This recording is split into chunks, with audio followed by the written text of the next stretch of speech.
An Inspector Calls by J.B. Priestley. Adapted for radio by John Foley. With John Woodvine and Maggie Steed as Arthur and Sybil Birling, and Bob Peck as Inspector Goole.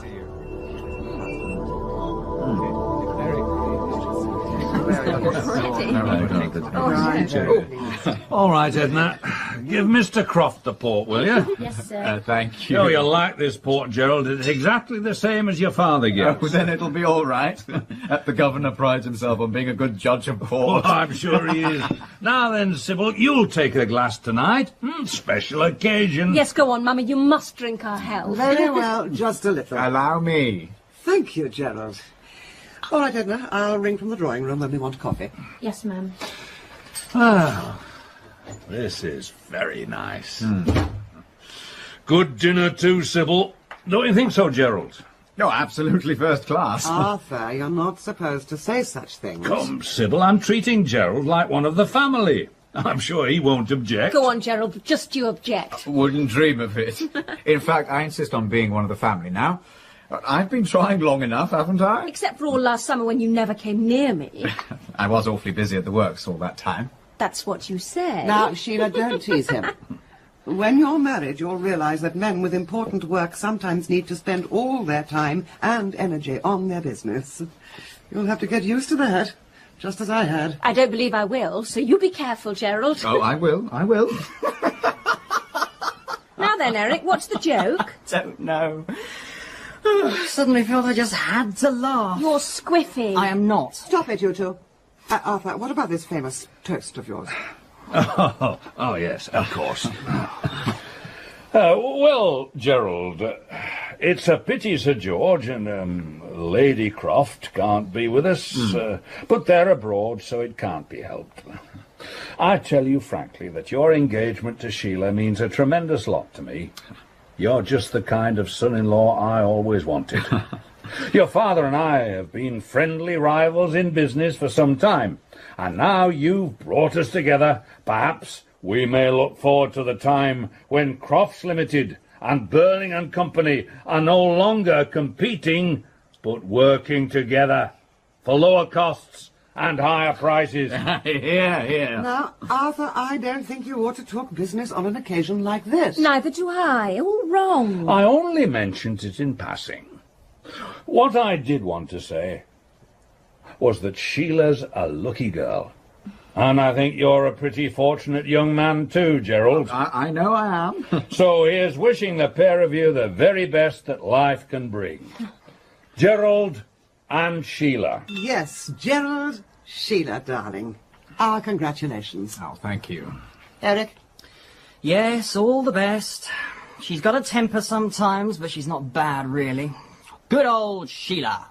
Chump. I can't drink to this, can I? When do I drink? You can drink to me. All right, then. I drink to you, Gerald. Thank you. And I drink to you. I hope I can make you as happy as you deserve to be. And I'll start with this.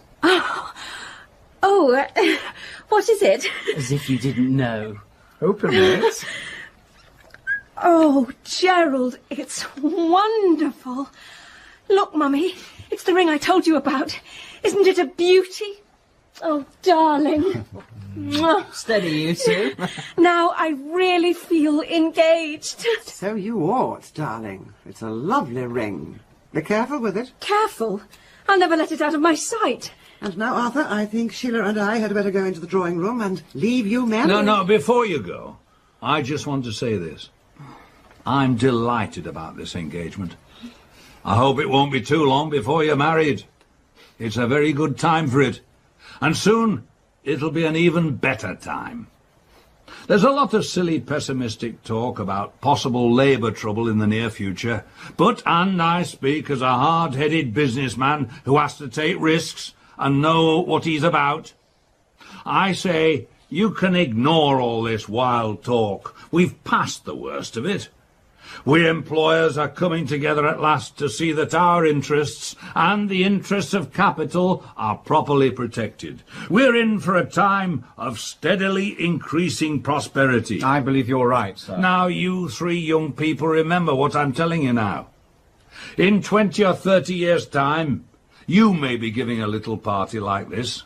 Your son or daughter might be getting engaged. And I tell you, by then, you'll be living in a world that'll have forgotten all these capital versus labour agitations. There'll be peace and prosperity and rapid progress everywhere. Now, I know, my dear, I know I'm talking too much. But you youngsters remember what I said. We hard-headed, practical businessmen must say something sometime. And we don't guess. We've had experience, and we know. Arthur. Oh, all right, Sybil. Thank you, dear. Don't keep Gerald in here too long. Eric, I want you a minute. Yes, Mother.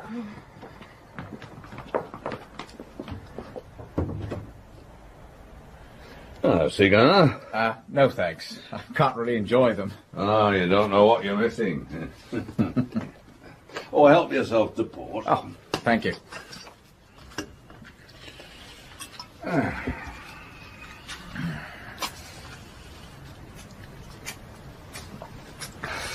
Oh, by the way, now we're alone, there's something I'd like to mention, in strict confidence. I have an idea your mother feels you might have done better for yourself socially.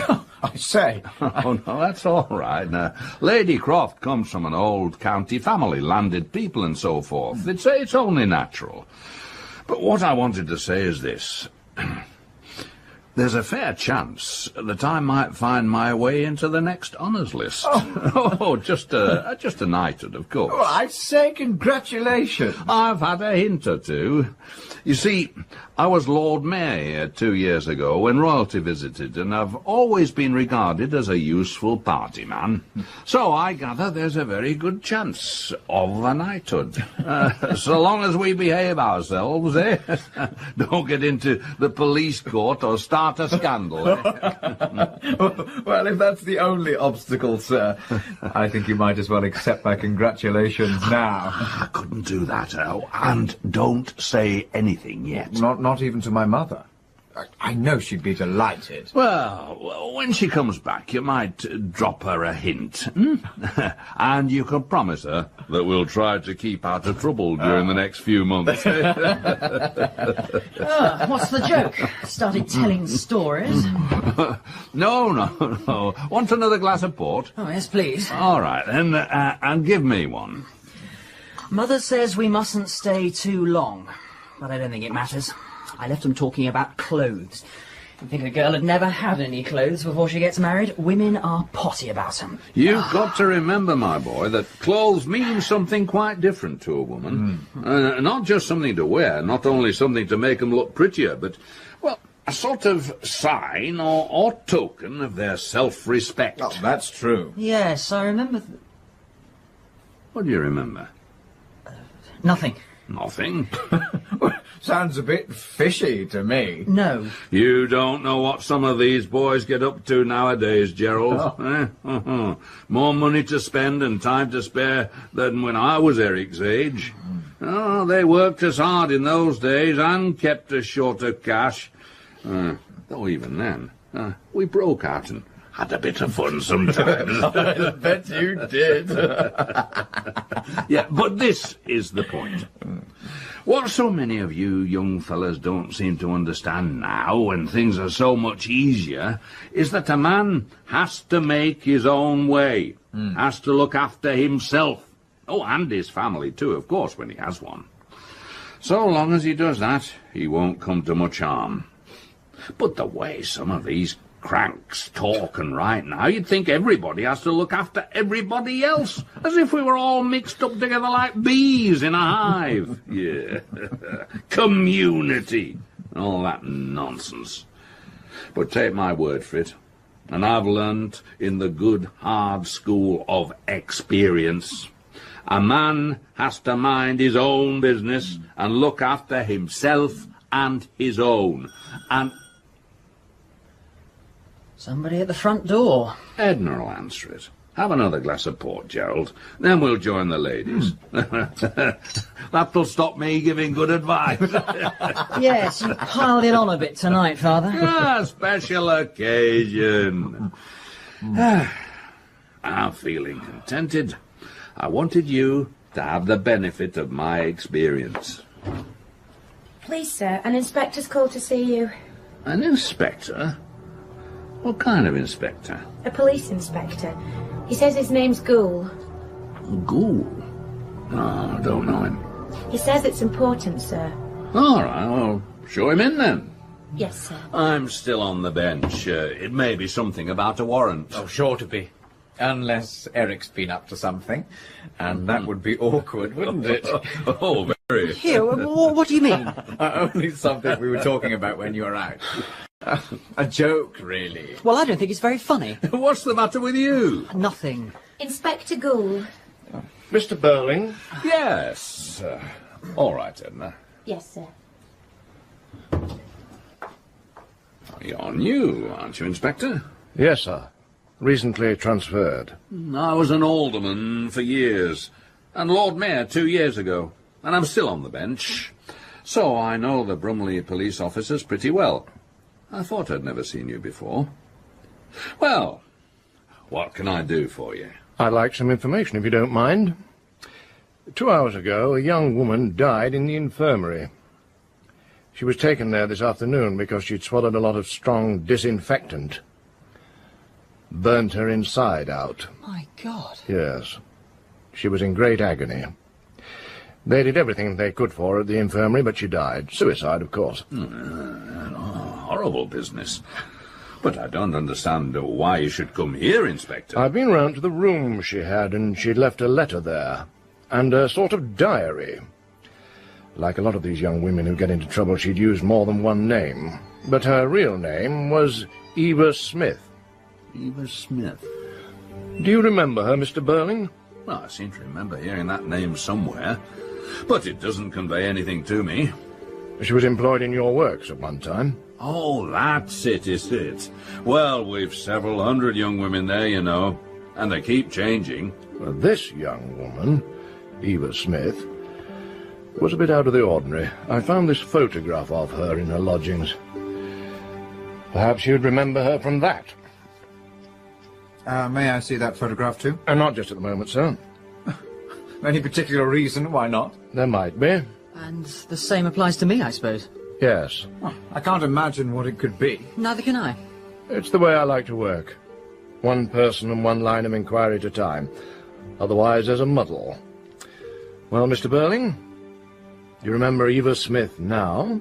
Yes, I do. She was one of my employees, and then I discharged her. Is that why she committed suicide? Keep quiet, Eric. Don't get excited. This girl left us nearly 2 years ago. Let me see, it must have been in the early autumn. End of September, sir. That's right. Look here, sir.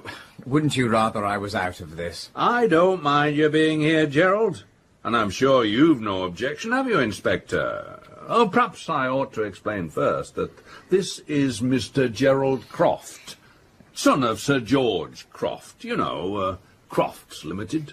Mr. Gerald Croft, eh? We've been celebrating his engagement to my daughter Sheila. Mr. Croft is going to marry Miss Sheila Birling? That's right. Then I prefer you to stay. Oh, very well. Look, there's nothing mysterious about this business. And as it happened nearly 2 years ago, obviously it has nothing whatever to do with the wretched girl's suicide. Eh, Inspector? I can't agree with you there, sir. Why not? Because what happened to her then may have determined what happened to her afterwards. And what happened to her afterwards may have driven her to suicide. A chain of events. Oh, well, put like that, there's something in what you say. Still, I can't accept any responsibility. If we were all responsible for everything that happened to everybody we'd had anything to do with, it would be very awkward, wouldn't it? Very awkward. By Jove, yes. And as you were saying, Dad, a man has to look after himself. Yeah, thank you, Eric. Now, Inspector, about this Eva Smith. I remember her quite well now. She was a lively girl, a good worker too. In fact, the foreman in the machine shop where she worked told me he was ready to promote her into what we call a leading operator, head of a small group of girls. But after they came back from their holidays that August, they suddenly decided to ask for more money. They were averaging about 22 and 6, neither more nor less than is paid generally in our industry. But they wanted the rate raised to about 25 shillings a week. Well, I refused, of course. Why? Why? Yes. Why did you refuse? Inspector, I don't see that it's any concern of yours how I choose to run my business. It might be. I don't like your tone. Or all these questions. It's my duty to ask questions. So, why did you refuse? If I'd agreed to this demand for a new rate, we'd have added about 12% to our labour costs. Does that satisfy you? We were paying the usual rates, and if they didn't like those rates, they could go and work somewhere else. It's a free country, I told them. It isn't if you can't go and work somewhere else. Keep out of this, Eric. You hadn't even started in the works when this happened. So they went on strike. That didn't last long, of course. Oh, not if it was just after the holidays. They'd all be broke if I know them. They mostly were. And so was the strike after a week or two. A pitiful affair. Well, we let them all come back at the old rates, except the 4 or 5 ringleaders who'd started the trouble. I went down myself and told them to clear out. This girl, Eva Smith, was one of them. So she had to go. You couldn't have done anything else. He could. He could have kept her on instead of throwing her out. I call it tough luck. Rubbish. If you don't come down sharply on some of these people, they'd soon be asking for the earth. They might. But after all, it's better to ask for the earth than to take it. What did you say your name was, Inspector? Goole. Goole. How do you get on with our Chief Constable, Colonel Roberts? I don't see much of him. Perhaps I ought to warn you that he's an old friend, and I see him fairly frequently. We play golf together sometimes. I don't play golf. I didn't suppose you did. Well, I think it's a damn shame. I never wanted to play. I mean about this girl. I don't see why she should have been sacked just because she'd a bit more spirit than the others. I'd have let her stay. Unless you brighten your ideas, you'll never be in a position to let anybody stay or tell them to go. It's about time you learned to face responsibilities. That's something this public school and varsity life you've had doesn't seem to teach you. Well, we don't need to tell the inspector all about that, do we? I don't see that we need to tell the inspector anything more. In fact, there's nothing I can tell him. I told the girl to clear out. She went. That's the last I heard of her. Huh. What happened to her after that? Go on the streets, did she? Not exactly. What's this about streets? Oh, sorry, I didn't know we had a visitor. Mummy sent me to ask why you didn't come along to the drawing room. We shall be along in a minute now. Just finishing. I'm afraid not. There's nothing else, you know. What's this about? Nothing to do with you, Sheila. Run along. Just a minute, Miss Birling. Look here, Inspector. I consider this uncalled for and officious. I've half a mind to report you. I've told you all I know. And now there isn't the slightest reason why my daughter should be dragged into this business. What business? What's happening? I'm a police inspector, Miss Birling. This afternoon, a young woman drank some disinfectant and died in the infirmary after several hours of agony. Oh, how horrible. Was it an accident? No. She wanted to end her life. She felt she couldn't go on any longer. Well, don't tell me that's because I discharged her from my employment nearly 2 years ago. That might have started it. Did you, Dad? The girl had been causing trouble in the works. I was quite justified. Yes, I think you were. I know we'd have done the same thing. Don't look like that, Sheila. Sorry, it's just I can't help thinking about this girl destroying herself so horribly. And I've been so happy tonight. I wish you hadn't told me. What was she like? Quite young? 24. Pretty? She wasn't pretty when I saw her today. Oh. That's enough of that. I don't really see that this inquiry gets you anywhere, Inspector. It's what happened to her since she left Mr. Birling's works that is important. And we can't help you there because we don't know. Are you all sure you don't know? Are you suggesting now that one of them knows something about this girl? Yes. You didn't come here just to see me, then? No. Well, of course, if I'd known that earlier, I wouldn't have called you officious and talked about reporting you. You understand that, don't you, Inspector? I thought that you were making the most of this tiny bit of information I could give you. You sure of your facts? Some of them, yes. I can't think they could be of any great consequence. The girl's dead, though. You talk as if we were responsible. Just a minute, Sheila. Inspector, you and I had better go and talk this over quietly in a corner. Why should you? He's finished with you. He says it's one of us now. Well, I've never known an Eva Smith. Neither have I. Was that her name? Eva Smith? Yes. Never heard it before. So, where are you now, Inspector? Where I was before, Mr. Croft. I told you I should use more than one name. She was still Eva Smith when Mr. Birling sacked her for wanting 25 shillings a week instead of 22 and 6. But after that, she stopped being Eva Smith. Perhaps she'd had enough of it. Can't blame her. Do you know what happened to this girl after she left my works? Yes. She was out of work for the next 2 months. Both her parents were dead, so that she'd no home to go back to, and she hadn't been able to save much, so after 2 months, with no work, no money coming in, and living in lodgings, with no relatives to help her, few friends, lonely, half-starved, she was feeling desperate. It's a rotten shame. Well, there are a lot of young women living that sort of existence in every city and big town in this country, Miss Birling. If there weren't, the factories and warehouses wouldn't know where to look for cheap labour. Ask your father. But these girls aren't cheap labour. They're people. I've had that notion myself from time to time. In fact, I thought it would do us all a bit of good if sometimes we tried to put ourselves in the place of these young women, counting their pennies in their dingy little back bedrooms. I expect it would. But what happened to her then? Well, she had what seemed to her a wonderful stroke of luck. She was taken on in a shop. Millward's. Millward's? It's a very good shop. We go there. In fact, I was there this afternoon. There was a good deal of influenza about at the time, and Millward suddenly found themselves short-handed. She liked working there. It was a nice change from a factory. And she felt she was making a good fresh start. But after a couple of months, just when she felt she was settling down nicely, they told her she'd have to go. Not doing her work properly. There was nothing wrong with her work. A customer complained about her, and so she had to go. When was this? At the end of January last year. What did this girl look like? Well, I have a photograph of her. If you'd care to take a look at it there. What's the matter with her? She recognised her, didn't she? Yes. Why the devil do you want to go upsetting the child like that? I didn't do it. She's upsetting herself. Why? I don't know. Yet. That's something I have to find out. Well, if you don't mind, I'll find out first. Shall I go to her? No, leave this to me. I must also have a word with my wife, tell her what's happening.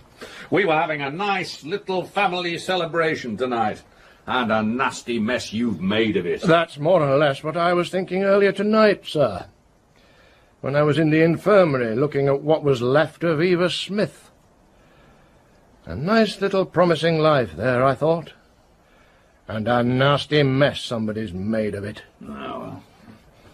I'd like to have a look at that photograph now, Inspector. Now, you heard what I said, Mr. Croft. One line of inquiry at a time. Otherwise we'll all be talking at once, and we won't know where we are. If you've anything to tell me, you'll have an opportunity of doing it soon. Look here, I've had enough of this. I dare say. I'm sorry, but we were having a little party. I've had a few drinks, and I've got a headache. And as I'm only in the way here, I think I'd better turn in. Oh, if you turn in, you might have to turn out again soon. Getting a bit heavy-handed, aren't you, Inspector? Possibly. But if you're easy with me, I'm easy with you. After all, we're respectable citizens, and not criminals. Sometimes there isn't as much difference as you think. Often, if it was left to me, I wouldn't know where to draw the line. Fortunately, it isn't left to you, is it? No, but some things are. Enquiries of this sort, for instance. Well, Miss Birling? You knew it was me all the time, didn't you? I had an idea it might be. From something the girl herself wrote. I've told my father. He didn't seem to think it amounted to much. But I felt rotten about it at the time, and now I feel a lot worse. Did it make much difference to her? Well, it was the last real steady job she had. When she lost it, for no reason that she could discover, she decided she might as well try another kind of life. So I'm really responsible. Oh, a good deal happened to her after that. But you're partly to blame, just as your father is. But what did Sheila do? I went to the manager of Millwoods, and I told him that if he didn't get rid of that girl, I'd persuade Mother to close our account with them. And what had this girl done to you? When I was looking at myself in the mirror, I saw her smiling at the assistant. And I was furious with her. I'd been in a bad temper anyhow. And was it the girl's fault? Not really. All right, Gerald, you needn't look at me like that. At least I'm trying to tell the truth. I expect you've done things you're ashamed of, too. I never said I hadn't. Never mind. You can settle that between you afterwards. What happened, Miss Birling? Well, I'd gone in to try something on. It was an idea of my own. Mother had been against it, and so had the assistant, but I insisted. As soon as I tried it on, I knew they'd been right. It just didn't suit me at all. I looked silly. Well, this girl had brought the dress up from the workroom, and when the assistant, Miss Frances, had asked her something about it, this girl, to show us what she meant, held the dress up as if she was wearing it. And it just suited her. She was the right type for it, just as I was the wrong type. She was a very pretty girl, too. And that didn't make it any better. Well, when I tried the thing on and looked at myself and knew that it was all wrong, I caught sight of this girl smiling at Miss Frances as if to say, "Doesn't she look awful?" And I was absolutely furious. I went to the manager and told him that this girl had been very impertinent. How could I know what would happen afterwards? If she'd been some miserable, plain little creature, I don't suppose I'd have done it. But she was very pretty and looked as if she could take care of herself. I couldn't feel sorry for her. In fact, you might be said to have been jealous of her. I suppose so, yes. So you used the power you had, as the daughter of a good customer, and also of a man well known in the town, to punish the girl. It didn't seem to be anything very terrible at the time. Don't you understand? And if I could help now, It's too late. She's dead. It's a bit thick, when you come to think of it. Oh, shut up, Eric. It's the only time I've ever done anything like that, and I'll never, never do it again. I've noticed them giving me a sort of look sometimes at Millwoods. I noticed it even this afternoon. I suppose some of them remember. Why had this to happen? That's what I asked myself tonight, when I was looking at that dead girl. And then I said to myself, try to understand why it had to happen. And that's why I'm here, and why I'm not going till I know all that happened. Eva Smith lost her job with Birling and Company because the strike failed, and they were determined not to have another one. At last she found another job in a big shop, and had to leave there because you were annoyed with yourself, and passed the annoyance on to her. Now she had to try something else. Well, first, she changed her name to Daisy Renton. Daisy Renton? That's right, sir. Do you mind if I get myself a drink, Sheila? No. Where is your father, Miss Birling? He went to tell my mother what was happening. Eric, take the inspector to the drawing room.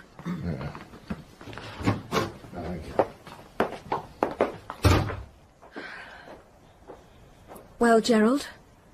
Well, what? How did you come to know this girl? Eva Smith. I didn't. Daisy Renton, then. It's the same thing. Why should I have known her? You gave yourself away as soon as he mentioned her other name. All right. I knew her. Let's leave it at that. We can't leave it at that. Listen, darling. That's no use. You not only knew her, but you knew her very well. Otherwise you wouldn't look so guilty about it. When did you first get to know her? Was it after she left Millwoods, when she changed her name, as he said, and began to lead a different sort of life? Were you seeing her last spring and summer during that time when you hardly came near me? Said you were so busy. Were you?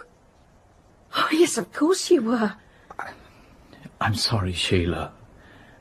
But it was all over and done with last summer. I hadn't set eyes on the girl for at least 6 months. Oh. I don't come into the suicide business. So for God's sake, don't say anything to the inspector. You fool, he knows. And I hate to think how much he knows that we don't know yet. You'll see. Well, Mr. Croft? What did I tell you? Inspector, I think Miss Birling ought to be excused any more of this questioning. She's had an exciting day. We were celebrating our engagement, you know. Now she's obviously had about as much as she can stand. He means I'm getting hysterical. Well, I've no more questions to ask. But you haven't finished asking questions, have you? No. Then I'm staying. Why?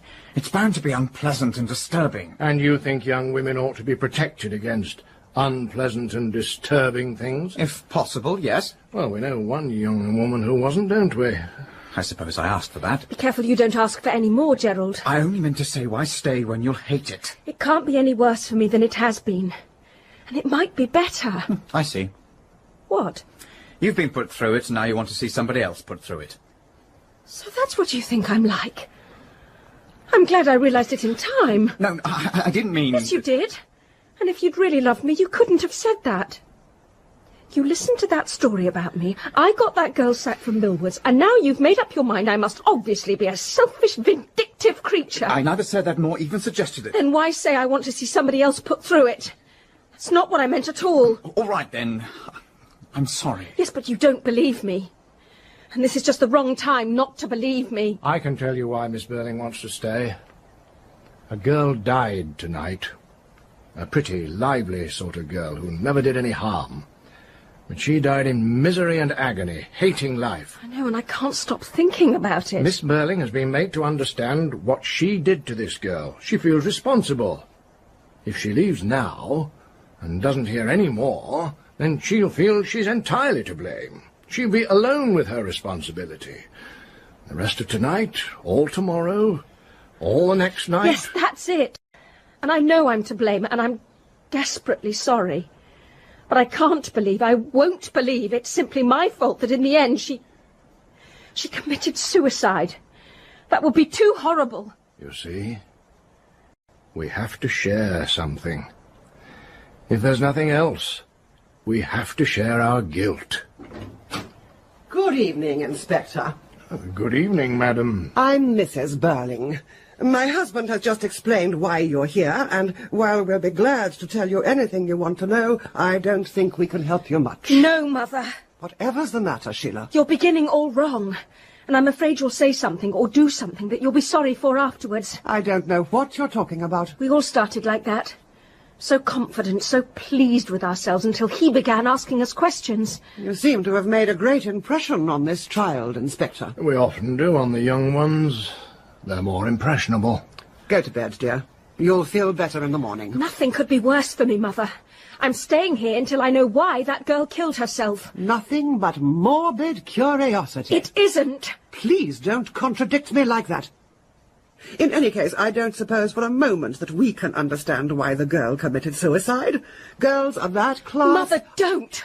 For your own sake as well as ours, you mustn't build up... Really, Sheila? You mustn't build up a kind of wall between us and that girl. If you do, the inspector will just break it down. And it'll be all the worse when he does. She's right. I beg your pardon. I said she's right. I consider that a trifle impertinent, Inspector. Oh, Now, what is it, Sheila? I don't know. Perhaps it's just because impertinent is such a silly word. In any case... Mother, do stop before it's too late. If you mean that the inspector will take offence... No, I never take offence. I'm glad to hear it. Though it seems to me that we have more reason for taking offence. I realise, Inspector, that you have to conduct some sort of inquiry, but I must say that so far you seem to be conducting it in a rather peculiar and offensive manner. You know, of course, that my husband was Lord Mayor only 2 years ago, and that he's still a magistrate. Mrs. Birling, the inspector knows all that, and I don't think it's a very good idea to remind him. It's crazy. Stop it, please, Mother. Yes. Now, what about Mr. Birling? He's coming back in a moment. He's just talking to my son, Eric, who seems to be in an excitable, silly mood. Really? I'm afraid he may have had rather too much to drink tonight. We were having a little celebration here. Isn't he used to drinking? He's only a boy. No, he's a young man. And some young men drink far too much. And Eric's one of them. Sheila! I don't want to get poor Eric into trouble, but this isn't the time to pretend that he's not used to drink. He's been drinking too much for the last 2 years. It isn't true. Gerald, say it isn't true. Well, Mr. Croft? Actually, I've never seen much of him outside this house. But, well, I have gathered that he does drink pretty hard. And this is the time you choose to tell me? Yes, of course it is.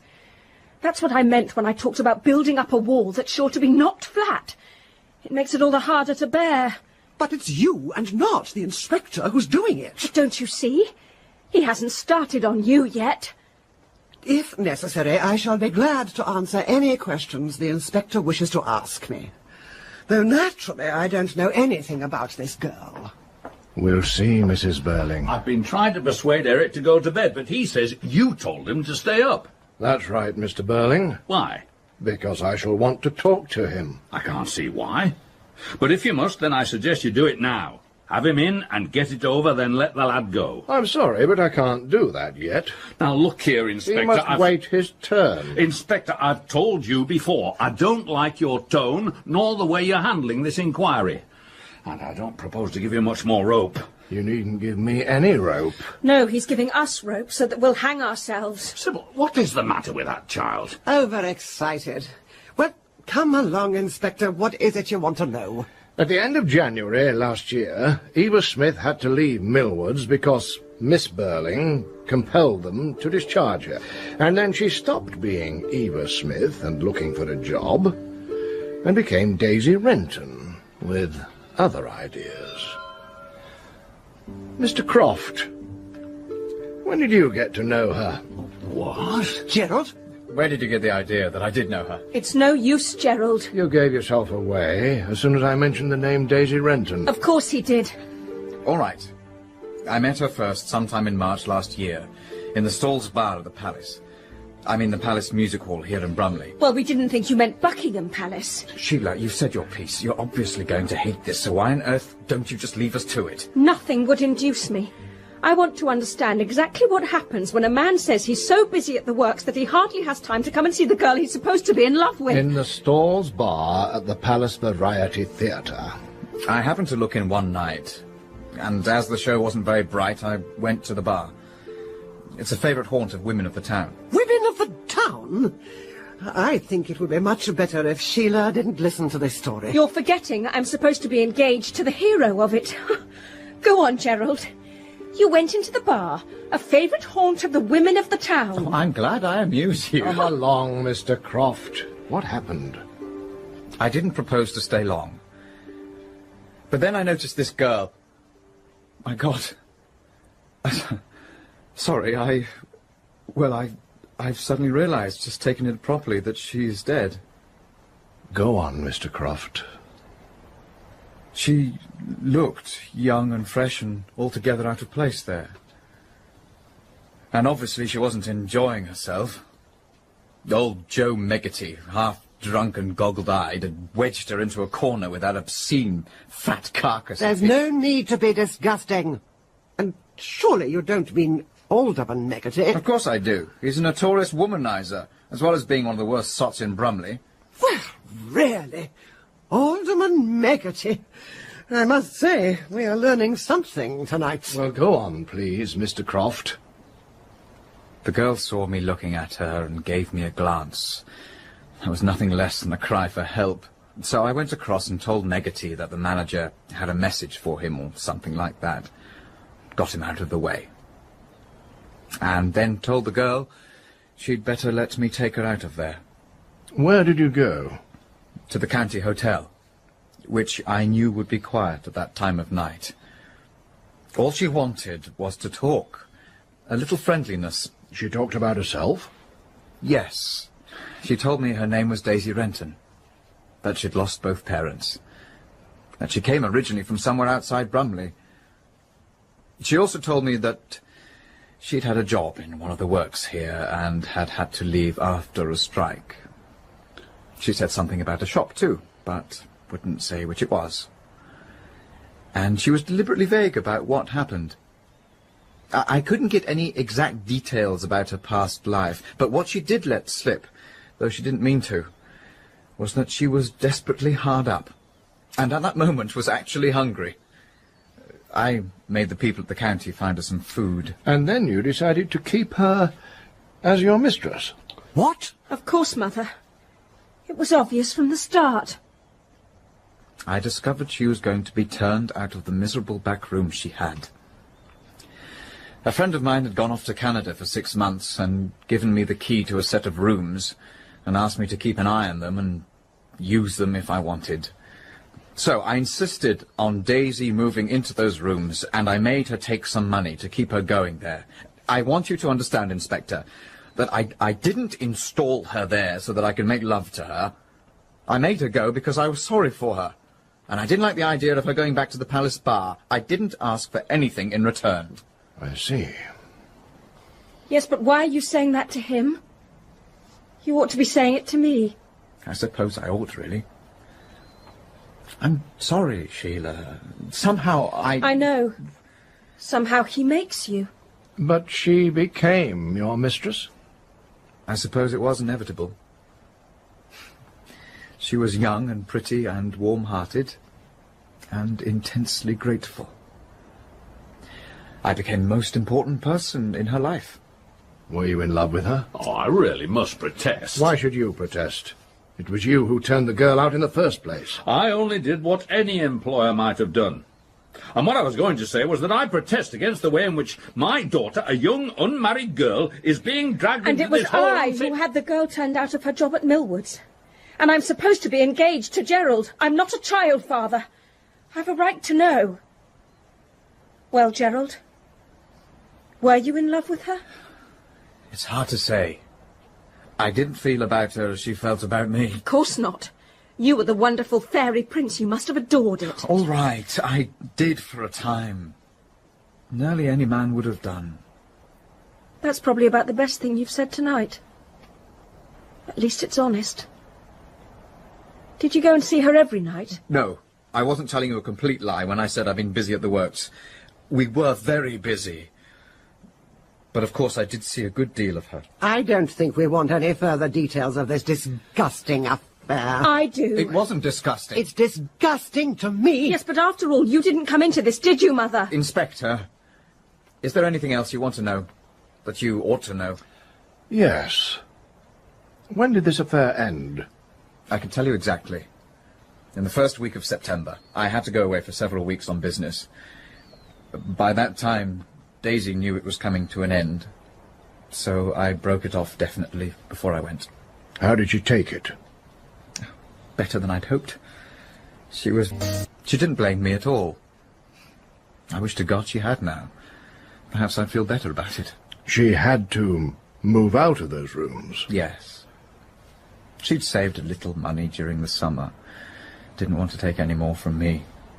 But I insisted on a parting gift of enough money to see her through to the end of the year. Did she tell you what she proposed to do? No. She refused to talk about that. I got the idea that she thought of leaving Brumley. Did she? Yes. She went away to be alone, to be quiet, to remember all that had happened between you. How do you know that? She kept a rough sort of diary. She felt there'd never be anything as good again for her. And she said she had to go away and remember. Just to make it last longer. I see.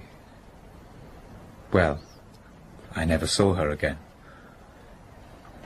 And that's all I can tell you. It's all I want to know from you. In that case, well, I'd like to be alone for a little while. I'd be glad if you'd let me go. Go where? Home? No, I'll just go out, walk about for a while, if you don't mind. I'll come back. All right, Mr. Croft. Just in case you don't come back, Gerald, I think you'd better take your ring with you. I see. Well, I was expecting this. I don't dislike you as I did half an hour ago, Gerald. In fact, in some odd way, I rather respect you more than I've ever done before. I knew anyhow you were lying about those months last year when you hardly came near me. And now at least you've been honest. And I believe what you told us about the way you helped her at first just out of pity. And it was my fault, really, that she was so desperate when you first met her. But this has made a difference. You and I aren't the same people who sat down to dinner here. We'd have to start all over again, getting to know each other. Now, Sheila, I'm not defending him, but you must understand that a lot of young men... Don't interfere, please, Father. Gerald knows what I mean. Yes, I know what you mean. But I'm coming back, if I may. All right. Thank you.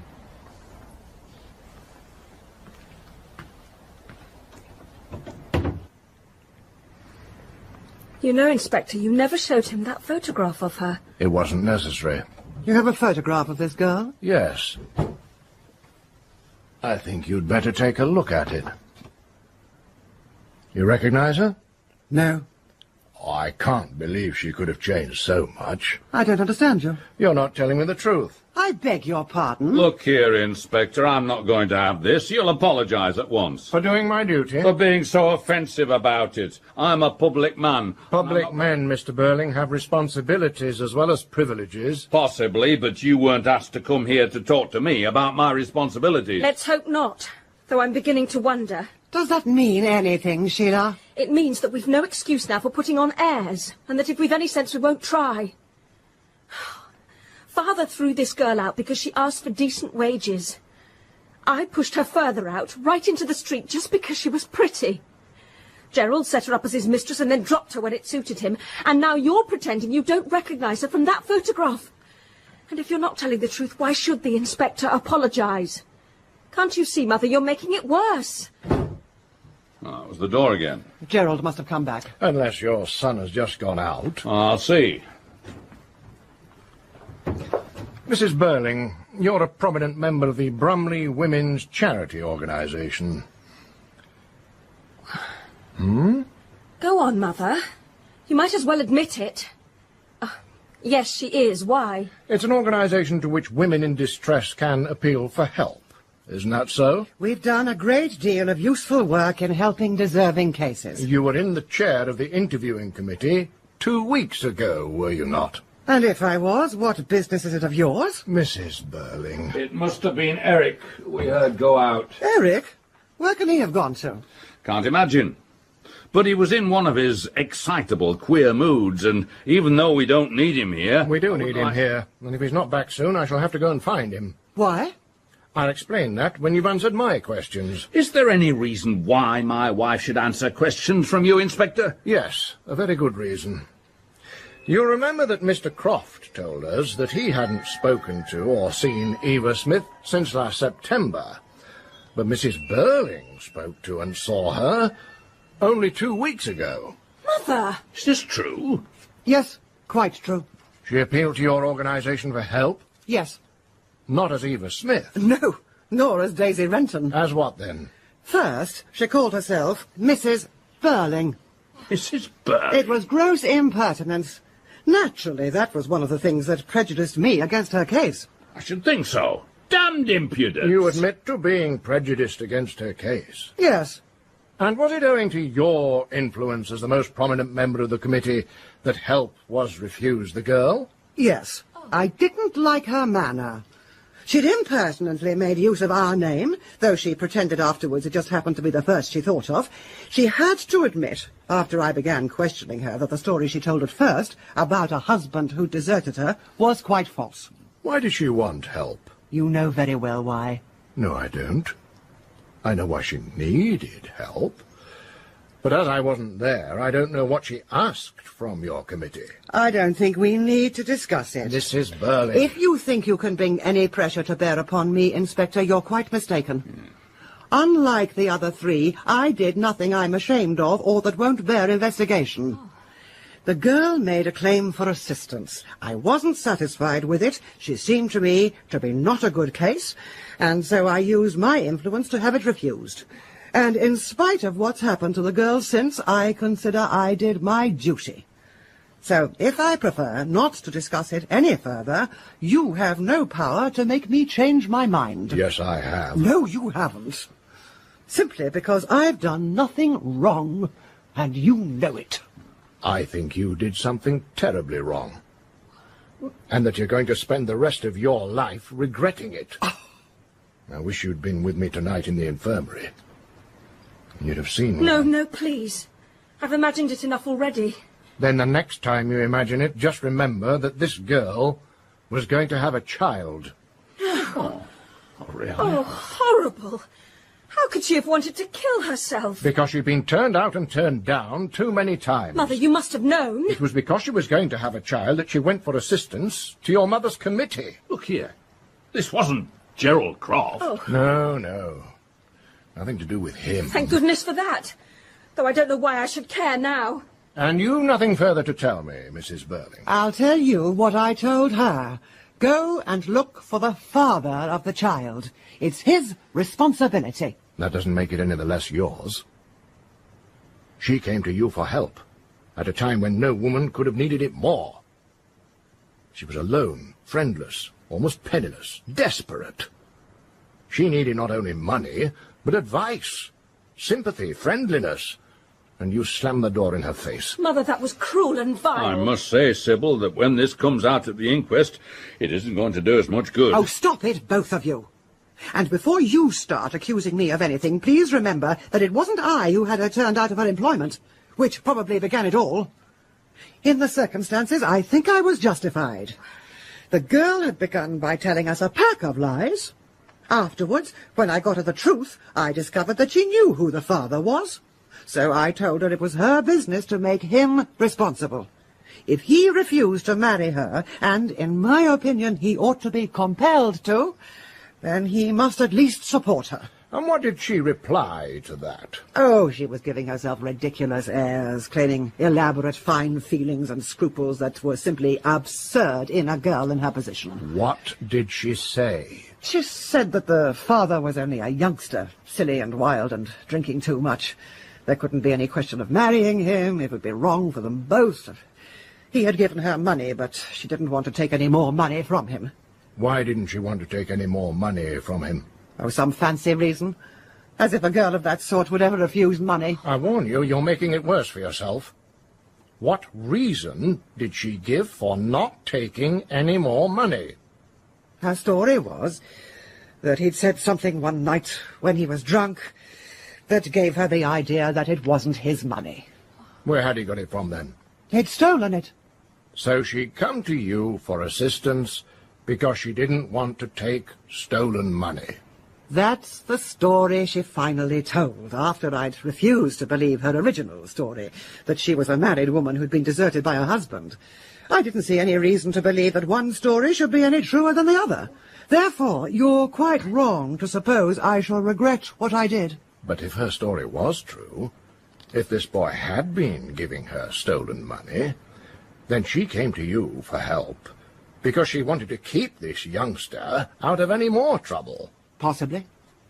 But it sounded ridiculous. So I was perfectly justified in advising my committee not to allow her claim for assistance. You're not even sorry now. First, the girl herself. Father and me have her chucked out of her jobs. Secondly, I blame the young man who was the father of the child she was going to have. If, as she said, he didn't belong to her class and was some drunken young idler, then that's all the more reason why he shouldn't escape. He should be made an example of. If the girl's death is due to anybody, then it's due to him. And if her story is true, that he was stealing money... Then he'd be entirely responsible, because the girl wouldn't have come to us and have been refused assistance if it hadn't been for him. So he's the chief culprit, anyhow. Certainly. And he ought to be dealt with very severely. Mother, stop. Be quiet, Sheila. But don't you see? You're behaving like a hysterical child tonight, Sheila. Oh. Inspector, if you take some steps to find this young man and make sure that he's compelled to confess in public his responsibility, instead of staying here asking unnecessary questions, then you really would be doing your duty. Don't worry, Mrs. Birling. I shall do my duty. I'm glad to hear it. No hushing up, eh? Make an example of the young man, eh? Public confession of responsibility. Certainly. And now, no doubt, you'd like to say good night. Not yet. I'm waiting. Waiting for what? To do my duty. Now, Mother, don't you see? But surely...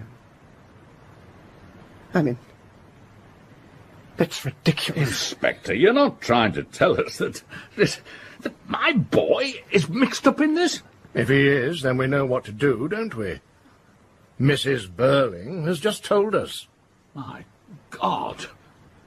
Oh, but look here. I don't believe it. I won't believe it. Mother, I begged you to stop, but would you... You all know, don't you? Yes, we know. Eric, there must be some mistake. You don't know what we've been saying. It's a good job for him he doesn't, isn't it? Why? Because Mother's been busy blaming everything on the young man who got this girl into trouble. And saying he shouldn't escape and should be made an example of. Now, that's enough, Sheila. You haven't made it any easier for me, have you, Mother? But I didn't know it was you. I never dreamt. Besides, you're not that type. You don't get drunk. Of course he does. I told you he did. Oh, you little sneak. That's not fair. I could have told her months ago, but I didn't. I only told her tonight because I knew it was bound to come out. So I thought she might as well know in advance. Don't forget, I've already been through it. Sheila, I simply don't understand your attitude. Neither do I. If you'd had any sense of loyalty... There'll be plenty of time when I've gone for you all to adjust your family relationships. But now I must hear what your son has to tell me. When did you first meet this girl? One night last November. Where? In the Palace Bar. I'd be there an hour or so with 2 or 3 chaps. What happened then? I began talking to her and stood her a few drinks. I was rather far gone by the time we had to go. Was she drunk too? She was a bit, chiefly because she'd not had much to eat that day. You went to her lodgings that night? It seems I insisted. I'm not very clear about it, but afterwards she told me she didn't want me to go in, but that... Well, I was in that state when a chap easily turns nasty. And that's when it happened. And I don't even remember, that's the hellish thing. Oh my God, how stupid it all is. Eric, how could you? Sheila, take your mother along to the drawing room. I want to stop. You heard what I said. Go on, Sybil. Come on, Mother. When did you meet her again? About a fortnight afterwards. By appointment? No. And I couldn't remember her name or where she lived. It was all very vague, but I happened to see her in the Palace Bar. And you took her home again? Yes. And this time we talked a bit. She told me something about herself, and I talked too. I told her my name and what I did. And you made love again? Yes. I wasn't in love with her or anything, but I liked her. She was pretty and a good sport. So you had to go to bed with her? I'm old enough, aren't I? Go on. We saw each other a few more times, and then she told me she was going to have a baby. And of course she was very worried about it. Well, yes, so was I. I was in a hell of a state about it. Did she suggest that you ought to marry her? She didn't want me to marry her. Said I didn't love her. So what did you propose to do? Well, she hadn't a job, and didn't feel like trying again for one, and she'd no money left. So I insisted on giving her enough money to keep her going, until she refused to take any more. How much did you give her altogether? I suppose about £50 all told. £50? Where did you get £50 from? Well? From the office. My office? Yes. You stole it? Not really. What do you mean? I'm sorry, Arthur, This isn't my fault. but I simply have to know what's happening. I'll tell you what's happening. He's admitted he was responsible for the girl's condition. And now he's telling us he supplied her with money he stole from my office. Eric! I intended to pay it back. We've heard that story before. How could you have paid it back? I'd have managed somehow. I had to have some money. You damn fool. Why didn't you come to me? Because you're not the kind of father a chap could go to when he's in trouble. Don't talk to me like that. Oh. Your trouble is you've been spoiled. And my trouble is that I haven't much time. You'll be able to divide the responsibility between you when I've gone. Just one last question. That's all. The girl discovered that this money you were giving her was stolen, didn't she? Yes, that was the worst of all. She wouldn't take any more, and she didn't want to see me again. But how did you know that? Did she tell you? She told me nothing. I never spoke to her. She told Mother. Sheila, she told you. Did she come here? No, she couldn't have. She didn't know I lived here. What happened, Mother? Don't look like that. Tell me what happened. After she'd done with you, she went to your mother's committee for help. Your mother refused that help. Then you killed her. She came to you to protect me, and you turned her away. You killed her. And the child she'd have had too. My child. Eric, please. You killed them Eric, both. please. Damn you. No, I don't understand. You don't understand anything. You hysterical young fool. You never did. You never even tried. You... Listen to me. This girl died a horrible death, but each of you helped to kill her. And don't ever forget that. But then I don't think you ever will. Remember, Mrs. Birling, you turned her away when she most needed help. You refused her even the pitiable little bit of organized charity you had in your power to grant her. Eric, remember what you did. My God, I'm not likely to forget. You used her for the end of a stupid, drunken evening. As if she was an animal. A thing, not a person. You, Miss Birling. I had her turned out of a job. I started it. You helped. I didn't start it. Mr. Birling. You started it. She wanted 25 shillings a week instead of 22 and sixpence. You made her pay a heavy price for that. And now she'll make you pay a heavier price still. Inspector, I'd give thousands. Yeah, thousands. You're offering the money at the wrong time. No. I don't think any of you will forget. Nor that young man Croft, though he at least had some affection for her and made her happy for a time. Well, Eva Smith's gone. You can't do her any more harm, and you can't do her any good either. You can't even say, I'm sorry, Eva Smith. That's the worst of it. Well, remember this. One Eva Smith has gone. But there are millions and millions of Eva Smiths and John Smiths still left with us. With their lives, their hopes and fears, their suffering and chance of happiness, all intertwined with our lives, with what we think and say and do. We don't live alone. We're members of one body, responsible for each other. And I tell you that the time will soon come when, if men will not learn that lesson, then they will be taught it, in fire and blood and anguish. Good night.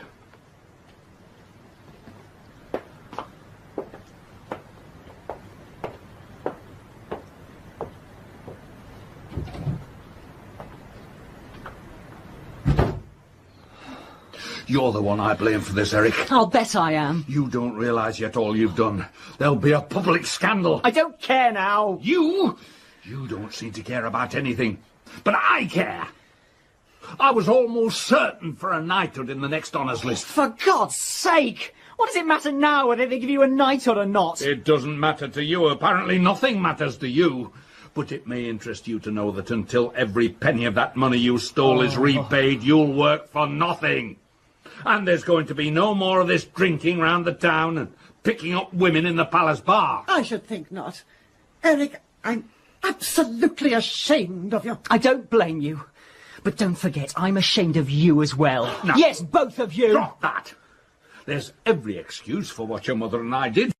It turned out unfortunately, that's all. That's all.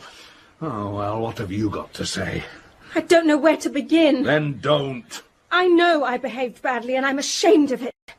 But now you're beginning all over again to pretend that nothing much has happened. Nothing much has happened. Haven't I said there'll be a public scandal, and who will suffer from that more than I will? That's not what I'm talking about. You don't seem to have learnt anything. You're wrong there. I've learnt plenty tonight. Oh, when I think of what I was feeling when the five of us sat down to dinner tonight. Yes. And you remember what you said to Gerald and me after dinner, when you were feeling so pleased with yourself? You told us that a man has to make his own way, look after himself and mind his own business, and that we weren't to take any notice of these cranks who tell us that everybody has to look after everybody else. Do you remember? And then one of those cranks walked in, the inspector. I notice you didn't tell him that it's every man for himself. Is that when the inspector came, just after Father had said that? What of it? It's strange. It doesn't much matter now, of course. But was he really a police inspector? If he wasn't, it matters a devil of a lot. Makes all the difference. No, it doesn't. Oh, don't talk rubbish. Of course it does. Well, it doesn't to me, and it oughtn't to you either. Don't be childish. It's you two who are being childish, trying not to face the facts. I won't have that sort of talk.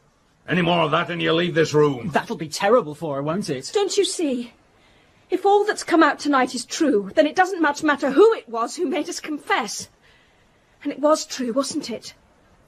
Father turned the girl out of one job, and I had her turned out of another. Gerald kept her, at a time when he was supposed to be too busy to see me. Eric, well, we know what Eric did. And Mother hardened her heart and gave her the final push that finished her. That's what's important, not whether a man is a police inspector or not. He was our police inspector, all right. That's what I mean. But I have an idea, and I had it all along vaguely, that there was something curious about him. He never seemed like an ordinary police inspector. You're right. Yeah, I felt it too. Well, I must say his manner was extraordinary. So rude and assertive. Look at the way he talked to me, telling me to shut up. He must have known I was an ex-Lord Mayor and a magistrate and so forth. Besides, the way he talked, I mean, they don't talk like that. I've had dealings with dozens of them. But it doesn't make any real difference. Oh, of course it does. No, Sheila's right. It doesn't. That's comic coming from you. You're the one it makes most difference to. You've confessed to theft, and now he knows all about it, and he can bring it out at the inquest and, if necessary, carry it to court. He can't do anything to your mother and Sheila and me, except perhaps make us look a bit ashamed of ourselves in public. But as for you, he can ruin you. We hardly ever told him anything he didn't know. Did you notice that? That's nothing. He had a bit of information left by the girl and made a few smart guesses. But the fact remains that if we hadn't talked so much, he'd have had little to go on. Yeah, and why you all had to go letting everything come out like that beats me. It's all right talking like that now, but he made us confess. He certainly didn't make me confess, as you call it. I told him quite plainly that I thought I had done no more than my duty. Oh, Mother! The fact is, you allowed yourselves to be bluffed. That fellow was prejudiced from the start, probably some sort of crank, And you let him bluff you into talking about your private affairs. You ought to have stood up to him. I didn't notice you standing up to him. No, because by that time you'd admitted you'd been taking money. What chance had I after that? I was a fool not to have insisted upon seeing him alone. Oh, that wouldn't have worked. Of course it wouldn't. Really, from the way you children talk, you might be wanting to help him instead of us. Now, just be quiet, so that your father can decide what we ought to do. Yes. We'll have to get to work quickly. How's this? Had I better go?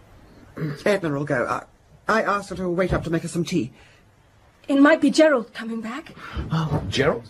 Of course, yeah, I'd forgotten about him. Mr. Croft. I hope you don't mind my coming back. Of course not, Gerald. All right, Edna. Close the door. Yes, ma'am. When did that inspector go? Only a few minutes ago. He put us all through it. Now, we needn't bother Gerald with all that stuff. He might as well know. We're all in it, Gerald, up to the neck. It got worse after you left. How did he behave? In a very peculiar and suspicious manner. He was frightening. The way he spoke to Mr. Birling and me was quite extraordinary. If you ask me, he wasn't a police inspector. You're right. What? That man was not a police inspector. Are you certain? Almost certain. I met a police sergeant I know down the road. I asked him about this Inspector Goole and described the chap carefully to him. He swore there wasn't any Inspector Goole or anybody like him on the force here. But you didn't tell him... No. I said I'd been having an argument with someone. But the point is, this sergeant was dead certain they hadn't any inspector at all like the chap who came here. A fake. Didn't I tell you? Didn't I say I couldn't imagine a real police inspector talking to us like that? We've been had. I'm going to make certain of this. What are you doing? Ringing up the Chief Constable, Colonel Roberts. Brumley 8752. Careful what you say, dear. Of course. Colonel Roberts, please. Mr. Arthur Birling here. You know, Gerald, I had my suspicions all along. Oh, Roberts, Birling here. Sorry to ring you up so late, but can you tell me if an Inspector Goole has joined your staff lately? Goole. Goole. A new man. About 5 feet 10 inches, dark hair, clean shaven. I see. Yes. Well, no, that settles it. No, just a little argument we were having here. Good night, Colonel. Well, dear? What did he say? There's no Inspector Goole on the force here. As you say, Gerald, we've been had. I felt it all the time. This makes a difference, you know. In fact, it makes all the difference. Of course. I suppose we're all nice people now. Sheila, if you've nothing more sensible to say than that, you'd better keep quiet. Oh. She's right, though. And you'd better keep quiet anyhow. If that had been a police inspector and he'd heard you confess... Arthur, careful. Yes. You see, Gerald, you haven't to know the rest of our crimes and idiocies. That's all right. I don't want to. Well, sir, what do you make of this business now? Was it a hoax? Of course, somebody put that fellow up to coming here and hoaxing us. There are people in this town who dislike me enough to do that. We ought to have seen through it from the first. In the ordinary way, I believe I would have done. But coming like that, bang on top of our little celebration, just when we were all feeling so pleased with ourselves, well, actually, it took me by surprise. I wish I'd been here when that man first arrived. I'd have asked him a few questions before I allowed him to ask us any. It's all right saying that now. I was the only one of you who didn't give in to him. Oh. And now I say we must discuss this business quietly and sensibly, and decide if there's anything to be done about it. You're absolutely right, my dear. Already we've discovered one important fact, that fellow was a fraud. But we found him out, and all we have to do is keep our heads. Now it's our turn. Our turn? To do what? To behave sensibly. What's the use of talking about behaving sensibly? You're beginning to pretend now that nothing's really happened at all. But this girl's still dead, isn't she? And that's what they don't seem to understand. Whoever that chap was, the fact remains that I did what I did. And Mother did what she did. And the rest of you did what you did to her. It's still the same rotten story, whether it's been told to a police inspector or to somebody else. According to you, I ought to feel a lot better. Oh, Gerald, you might as well know I stole some money. Eric! But the money's not the important thing. It's what happened to the girl. And what we all did to her that matters. Eric's right. And it's the best thing any one of us has said tonight. And it makes me feel a bit less ashamed of us. You're just beginning to pretend all over again. For God's sake. Arthur! Well, they're so damned exasperating. They just won't try to understand our position, or to see the difference between a lot of stuff like this coming out in private and a downright public scandal. And I say the girl's dead and we all helped to kill her, and that's what matters. Eric, either stop shouting or get out. Some fathers I know would have kicked you out of the house anyhow by this time. So hold your tongue if you want to stay here. I don't give a damn now whether I stay or not. You'll stay long enough to pay back that money you stole. But that won't bring Eva Smith back to life, will it? And it doesn't alter the fact that we all helped to kill her. But is it a fact? I suppose you're going to prove now you didn't spend last summer keeping this girl instead of seeing me, eh? I did keep a girl last summer, I've admitted it. And I'm sorry, Sheila. Well, I must admit you came out of this better than the rest of us. The inspector said that. He wasn't an inspector. He inspected us all right. And don't let's start dodging and pretending now. Between us, we drove that girl to commit suicide. Who says so? There's no more real evidence we did than there was that chap was a police inspector. Of course there is. No, look at it. A man comes here pretending to be a police officer. It's a hoax of some kind. Now, what does he do? Very artfully, working on bits of information he's picked up here and there, he bluffs us into confessing that we've all been mixed up in this girl's life in one way or another. And so we have. But how do you know it's the same girl? We all admitted it. You all admitted something to do with a girl. But how do you know it's the same girl? Mr. Birling, you sack a girl called Eva Smith. You've forgotten, but he shows you a photograph of her, and then you remember, right? Well, that part's straightforward enough. But what then?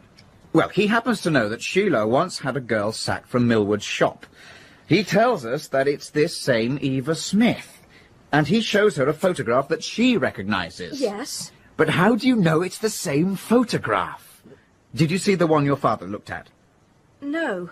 And did your father see the one he showed you? No. I see what you mean. We've no proof it was the same photograph, and therefore no proof it was the same girl. Now, take me. I never saw a photograph. He caught me out by suddenly announcing that this girl changed her name to Daisy Renton. I gave myself away at once because I'd known a Daisy Renton. And there wasn't the slightest proof that this Daisy Renton was really Eva Smith. We've only his word for it. And we'd only his word for it that he was a police inspector. And we now know he was lying.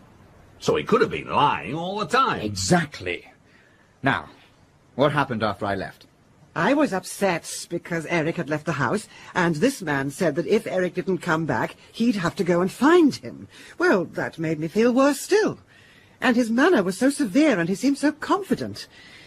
Then quite suddenly he said I'd seen Eva Smith only 2 weeks ago. Those were his exact words. And like a fool I said I had. I don't see now why you did that.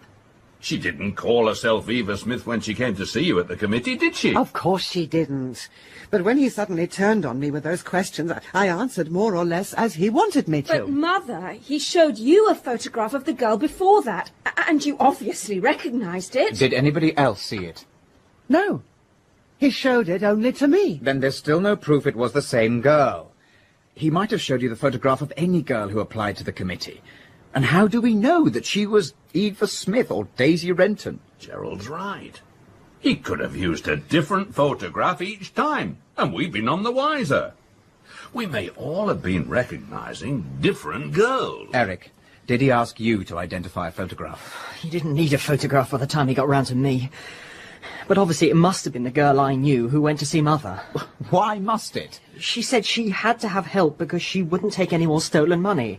And the girl I knew had told me that already. But even then, that may have been all nonsense. I don't see much nonsense about it when a girl goes and kills herself. You lot may be letting yourselves out nicely, but I can't. Nor can Mother. We did her in all right. Now, wait a minute. Don't be in such a hurry to put yourself into court. That interview with your mother could have been just as much a put-up job. Like all this police inspector business, the whole damn thing can have been a piece of bluff. How can it? The girl's dead, isn't she? What girl? There were probably 4 or 5 different girls. Oh, that doesn't matter to me. The one I knew is dead. Is she? How do we know she is? That's right. How do we know any girl killed herself today? Now, answer that one. Now, let's look at it from this fellow's point of view. We're having a little celebration here and feeling rather pleased with ourselves. Now, he has to work a trick on us. Well, the first thing he does is to give us such a shock that after that he can bluff us all the time. And he starts right off. A girl in the infirmary has just died in agony. All right, don't pile it on. You see, just repeating it shakes you a bit. And that's what he had to do. Shake us at once, and then start questioning us until we didn't know where we were. Oh, he had the laugh of us all right. He could laugh his head off if I knew it really was all a hoax. I'm convinced it is. No police inquiry, no one girl that all this happens to, no scandal. And no suicide? We can settle that at once. How? By ringing up the infirmary. Oh. Either there's a dead girl there, or there isn't. Hello? The infirmary, please. It will look a bit odd, won't it? Ringing up at this time of night. Is that the infirmary? Yeah, this is Mr. Gerald Croft of Crofts Limited. Yes. We're rather worried about one of our employees. Have you had a girl brought in this afternoon who committed suicide by drinking disinfectant? Or any other suicide? Yes, I'll wait. Yes? You're certain of that? I see. Well, thank you very much. Good night. Well? No girl has died in there today, and they haven't had a suicide for months. There you are. The whole story's just a lot of moonshine. Gerald, have a drink. Thanks. I think I could do with one now. So could I. I must say, Gerald, you've argued this very cleverly. Well, you see, while I was out of the house, I'd had time to cool off and think things out a little. Yes, he didn't keep you on the run as he did the rest of us. I'll admit now, he gave me a bit of a scare at the time. But I'd had a very special reason for not wanting any public scandal just now. Here you go, Gerald. Thank you, sir. Well, here's to us. Father, you're forgetting one thing I still can't forget. Everything we said had happened, really had happened. If it didn't end tragically, then that's lucky for us. But it might have done. But the whole thing's different now. You can see that, can't you? No. You all helped to kill her. Oh, I wish you could have seen the look on your faces when he said that. Oh, come on, Sheila. You'll have a good laugh over it yet. Look, you'd better ask Gerald for that ring again. Then you'll feel better. You're pretending everything's just as it was before. I'm not. We've been had, that's all. So nothing really happened? So there's nothing to be sorry for? Nothing to learn? We can all go on behaving just as we did. Well, why shouldn't we? I'll tell you, whoever that inspector was, it was anything but a joke. You knew it then, you began to learn something. And now you've stopped. You're ready to go on in the same old way. And you're not, eh? No, because I remember what he said. How he looked. And what he made me feel. Fire, blood and anguish. And it frightens me the way you talk. I can't listen to any more of it. I agree with Sheila. It frightens me, too. I'll go to bed, then. They're overtired, dear. In the morning they'll be as amused as we are. Sheila, everything's all right now. So, what about this ring? No.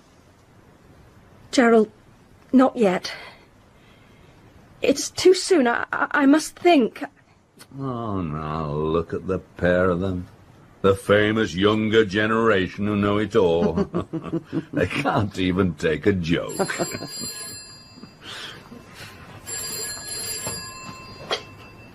Yes? Yeah, Mr. Birling speaking.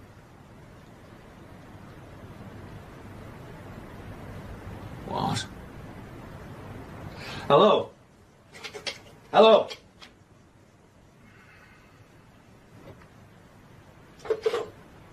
Father? Mr. Birling? Arthur, who was that? The police. A girl has just died on her way to the infirmary after swallowing some disinfectant.